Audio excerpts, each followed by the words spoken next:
안녕하세요, 꼬레입니다. 이미 세계 LCD 시장을 장악한 중국은 또 한 번 욕심을 부리고 있습니다. 그것은 바로 OLED 시장을 장악하려는 욕심이죠. 2018년 197억 달러였던 스마트폰 OLED 출하량은 지난해 241억 달러로 시장 규모가 엄청나게 커졌습니다. OLED 디스플레이는 화질도 뛰어나고 백라이트 없이 픽셀 단위의 디밍이 가능해 궁극의 명암비를 자랑하는데 현재 우리가 쓰는 애플과 삼성 등 프리미엄 폰에 사용되고 있습니다. LCD 시장을 장악한 중국은 반대로 OLED 기술력이 부족하다 보니 핵심 부품을 제조하는 국내 매그나칩을 인수하려는 움직임을 보였는데요. 이름도 생소한 매그나칩 반도체는 TV와 스마트폰에 들어가는 유기발광 다이오드용 구동칩을 만드는 기업으로 OLED 패널 DDI 분야에서는 삼성전자에 이어 세계 2위 수준에 올라와 있는 기업입니다. 지난 3월 중국계 사모펀드인 와이즈로드 캐피털은 매그나칩을 인수하기 위해 14억 달러, 약 1조 6천억 원이라는 천문학적인 금액을 제시했습니다. 이 소식이 알려지자 반도체 기술 유출에 대한 우려가 제기되었고 한국이 아닌 미국 금융당국에서 먼저 매각 작업을 중지하라는 명령까지 내려지며 모든 일정이 무기한 연기된 상태입니다. 사실 매그나칩 반도체는 미국 기업의 부품을 공급하지도 않고 미국 노동자와 지적재산권도 관련 없는 기업이지만 자체 개발 대신 해외 반도체 기업을 인수해 기술력을 확보하는 것을 견제하기 위함이었는데요. 국내에서도 중국 자본 매각 반대에 대한 국민청원 글이 올라오던 상황이었는데 미국이 나서면서 그 부분을 해소할 수 있게 된 것이죠. 미국 외교정책 전문지인 포린 폴리시는 한국 반도체 기업에 대한 매각 중지 명령은 바이든 행정부가 경제 관계에서 중국을 어떻게 생각하는지 보여주는 상징적인 사건이라고 말했습니다.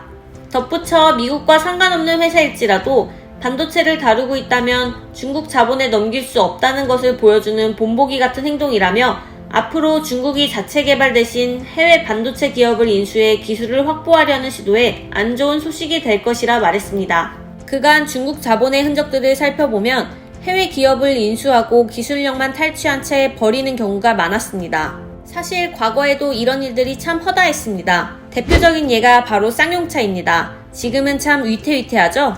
지난 2004년 쌍용차를 인수한 중국 상하이 자동차는 인수했을 때만 해도 국내 생산 설비 투자와 고용 유지를 약속했으나 대규모 정리해고로 약속을 뒤집었고 국내 생산시설 투자를 미루다가 SUV 기술력만 확보한 뒤 법정 관리를 신청하는 등 먹튀 논란이 있었습니다. 또 LCD 제조사인 하이디스도 중국 BOE 그룹에 매각되어 기술력만 빼앗겨버렸고 국내에서 소형 LCD 생산만 하다가 대규모 적자를 내면서 결국 2006년에 부도 처리돼 대만 영풍그룹에 인수되고 단순 특허 기업으로 전락했습니다. 반면 기술력을 탈취한 중국 BOE 그룹은 중국 정부의 전폭적인 지원 속에서 LG 디스플레이를 제치고 세계 최대 패널 업체로 성장하게 됩니다. 이처럼 중국은 막대한 자본으로 국내 기업을 인수하고 기술력만 확보한 뒤 버리는 행동을 일삼고 있습니다.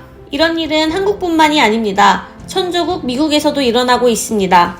2018년 7월 6일 미국 트럼프 대통령은 예고했던 대로 340억 달러 규모의 중국 수입품에 25%의 보복 관세를 부과했습니다. 그 이유는 중국의 환율 조작 의혹과 특권 침해, 해외 기업에 대한 기술력 갈취 문제 때문이었는데요.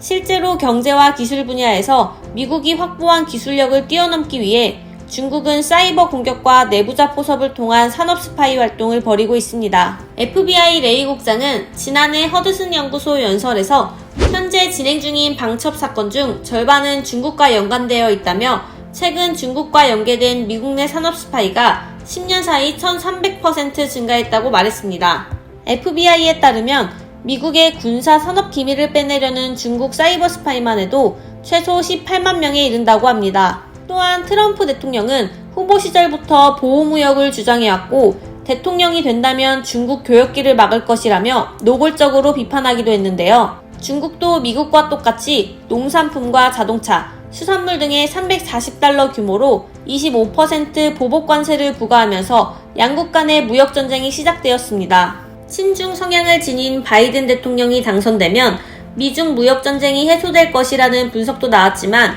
오히려 투자금지 기업을 확대하는 행정명령을 발표했고 신장 위구르 지역에 대한 강제노동 혐의로 중국 5개 회사에 대한 무역금지 조치를 가했습니다. 이처럼 미국과 중국 무역 전쟁이 치열해지고 있는 가운데 한국은 중립적인 입장을 고수하고 있습니다. 그 이유는 중국과 경제적 무역에서 긴밀한 관계를 맺고 있고 과거 2017년 사드 배치로 인한 보복 조치로 국내 경제적 손실이 2017년 한 해에만 8조 5천억 원에 달했던 만큼 피해를 최소화하기 위해 중립 외교론을 펼치고 있습니다. 미국 정부의 개입으로 반도체 기술 유출에 대한 우려를 막을 수 있게 되었고 최근 영국계 사모펀드가 중국보다 3천억 원 정도의 높은 금액을 제시했다고 합니다.